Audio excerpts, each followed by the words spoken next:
Bismillahirrahmanirrahim.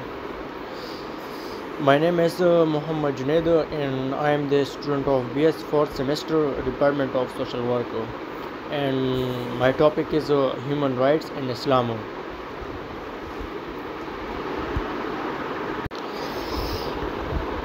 Basic human rights. Basic human rights کیا ہیں؟ The first thing that we find in Islam in this connection is that it lays down some اچھا اس سلسلے میں سب سے پہلے جو چیز ہم اسلام میں پاتے ہیں وہ یہ ہے کہ انسان کے طور پر انسان کے لیے کچھ حقوق دیتی ہے. دوسرے لفظوں میں اس کا مطلب یہ ہے کہ ہر ایک انسان چاہے اس ملک سے تعلق رکھتا ہو یا چاہے وہ مومن ہو یا کافر، چاہے وہ کسی جنگل میں رہتا ہو یا کسی صحرا میں پایا جاتا ہے، کچھ بھی ہو، اسے انسانی حقوق کے کچھ بنیادی حقوق حاصل ہے، کیونکہ وہ ایک انسان ہے جس سے ہر مسلمان کو پہچانا جانا چاہیے. در حقیقت ان کا یہ فرض ہوگا کہ وہ انسان ان ذمہ داریوں کو پورا کرے.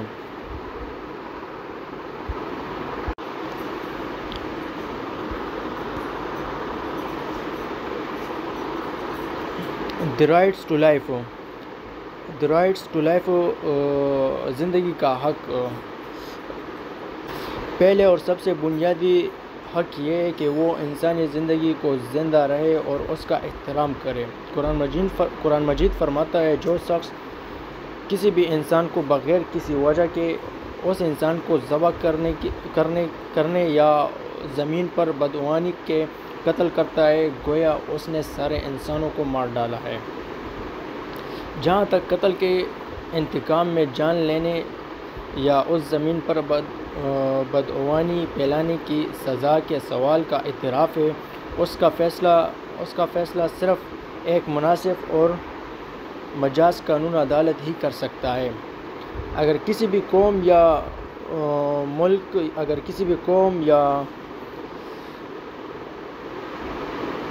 ملک کے ساتھ جنگ ہوتی ہے تو اس کا فیصلہ صرف ایک مستقل حکومت کے ذریعے ہو سکتا ہے. بہرحال کسی بھی انسان کو خود سے یہ حق حاصل نہیں ہے کہ وہ انتقامی کارروائی میں یا اس دھرتی پر فساد کرنے میں انسانی جان لے. لہٰذا ہر انسان پر یہ ذمہ داری عائد ہوتی ہے کہ وہ کسی بھی عدالت میں انسان کی جان لینے کا قصوروار نہ ہو. اگر کسی نے کسی انسان کا قتل کیا ہے تو گویا اس نے پوری انسانیت کو قتل کر دیا ہے. یہ قرآن مجید میں بھی فرماتا ہے. The right to safety of life. اس میں ہم زندگی کا تحفظ کا حق کے بارے میں ہم پڑھیں گے ڈیٹیل سے. آگے ہمارے پاس نیکسٹ پوائنٹ ہے respect for the chastity of women. اس میں ہم عظمت عورتوں کا احترام کرنا جو ہوتے ہیں اس کے بارے میں پڑھیں گے. نیکسٹ پوائنٹ ہمارے پاس ہے انڈیویجولز رائٹ ٹو فریڈم. اچھا یہ فرد کا آزادی کا حق، یہ ٹرانسلیشن ہے اس کے بارے میں ڈیٹیل سے پڑھیں گے. نیکسٹ ون ہے دی پوزیشن آف سلیوری ان اسلام. اسلام میں غلامی کا مقام، مطلب غلامی کا مقام کیا ہے اس کے بارے میں پڑھیں گے اس میں. نیکسٹ ہمارے پاس ہے دی رائٹ ٹو جسٹس، انصاف کا حق. اس میں ہم ڈیٹیل سے پڑھیں گے. This is a very important and valuable right which Islam has given to man as a human being.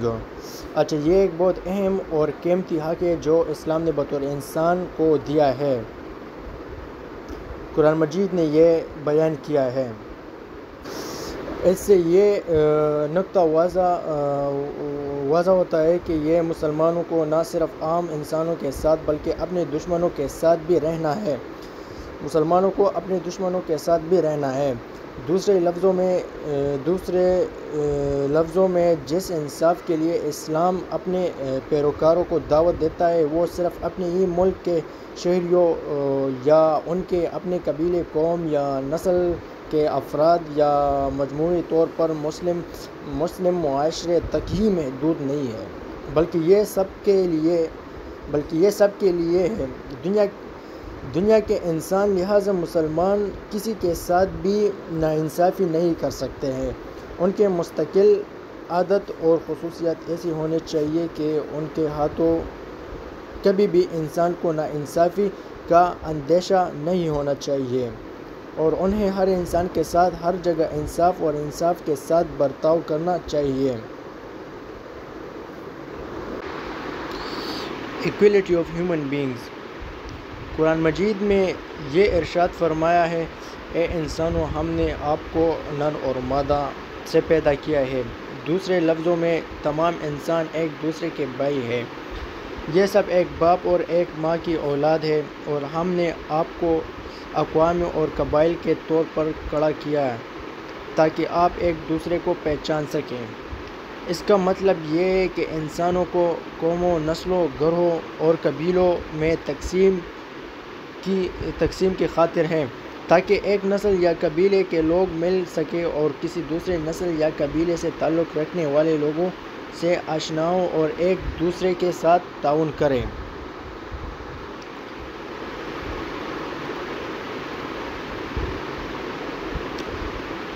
نسل انسانی کی اس تقسیم کا مطلب یہ نہیں ہے کہ ایک قوم دوسرے پر اپنی برتری پر فخر کرے، اور نہ ہی ایک قوم کے لیے یہ ہے کہ وہ دوسرے قوم کو رسوائی کے ساتھ برتاؤ کرے یا ان کے ساتھ ظلم کرے۔ بے شک خدا کے سامنے تم میں سے سب سے اچھے لوگ وہ ہے زیادہ غافل ہے انسان کی۔ دوسرے لفظوں میں ایک انسان کی دوسرے پر قومیت صرف خدائی شعور، کردار کی پاکیزگی اور اعلیٰ اخلاق کی بنیاد پر ہے، نہ کہ رنگ، نسل، زبان یا قومیت کی بنیاد پر، اور یہاں تک کہ تقویٰ اور پاکیزگی پر مبنی اس کی طرز عمل کا نہیں ہے کہ ایسے لوگوں کو چاہیے کہ وہ خداوند کا کردار ادا کریں یا دوسرے انسانوں پر فضیلت حاصل کریں۔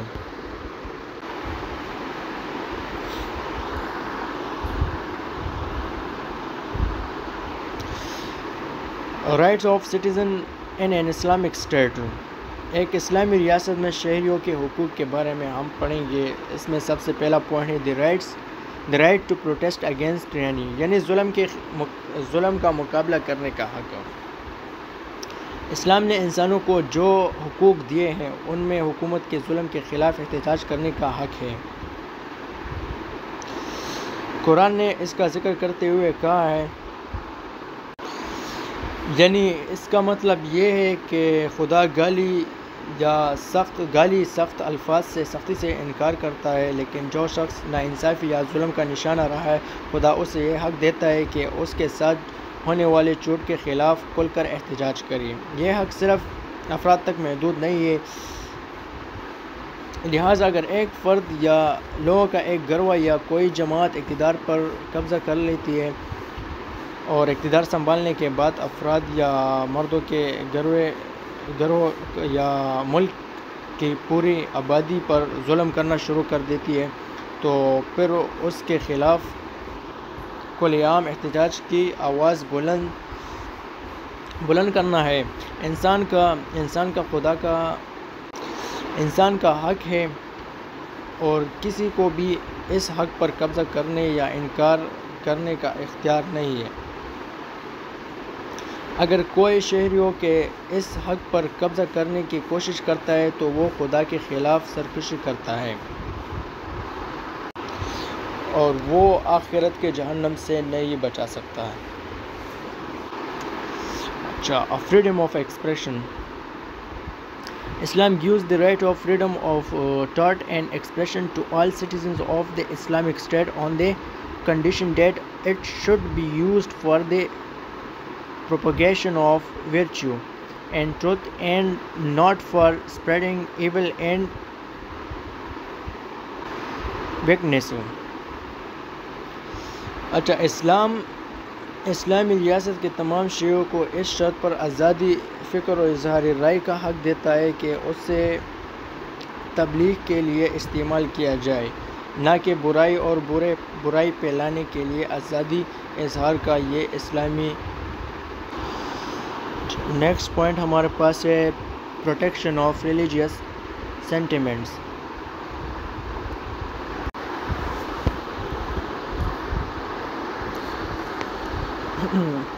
مذہبی جذبات کا تحفظ۔ Equality before law. Equality before law. Islam gives its citizens the right to absolute and complete equality in the eyes of the law.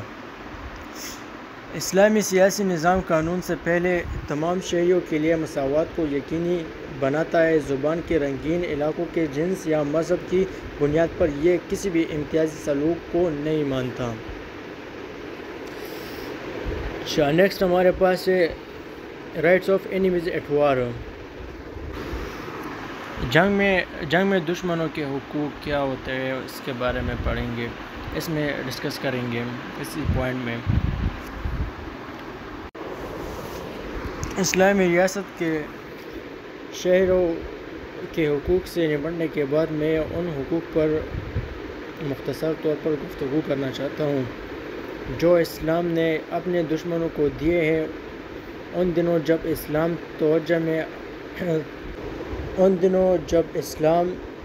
توجہ میں آیا، دنیا جنگ کے انسانی اور اچھے اصولوں سے بالکل ناواقف تھی۔ The rights of the combatants. اچھا، جنگجو کے حقوق۔ جنگجو کے کیا حقوق ہوتے ہیں؟ ناؤ لیٹ اس سی۔ اچھا، اب ہم دیکھتے ہیں کہ اسلام نے جنگجو کو کیا حقوق دیے ہیں۔ نمبر 1 پوائنٹ ہے ٹارچر وتھ فائر، آگ کے ساتھ اذیت۔ حدیث میں نبی کریم صلی اللہ علیہ وسلم کا یہ قول ہے کہ آگ کی سزا کسی کو نہیں آ سکتی سوائے آگ کے مالک کے۔ اس قول سے مستثنی حکم یہ ہے کہ مخالف کو زندہ نہیں جلایا جانا چاہیے۔ اسلام میں یہ کہا ہے۔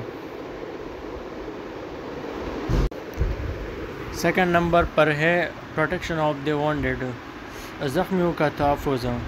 کسی زخمی شخص پر حملہ نہ کریں، نبی کریم صلی اللہ علیہ وسلم نے کہا ہے۔ اس کا مطلب یہ ہے کہ زخمی فوجی جو حملہ کرنے کے قابل نہیں ہے اور نہ ہی حقیقت میں لڑ رہے ہیں، ان پر حملہ نہیں کیا جانا چاہیے۔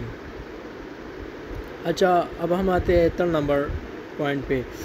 No one should be tried to be killed. کسی کو بھی مارنے کے لیے نہیں باندھنا چاہیے، اسلام میں یہ نہیں کہا ہے۔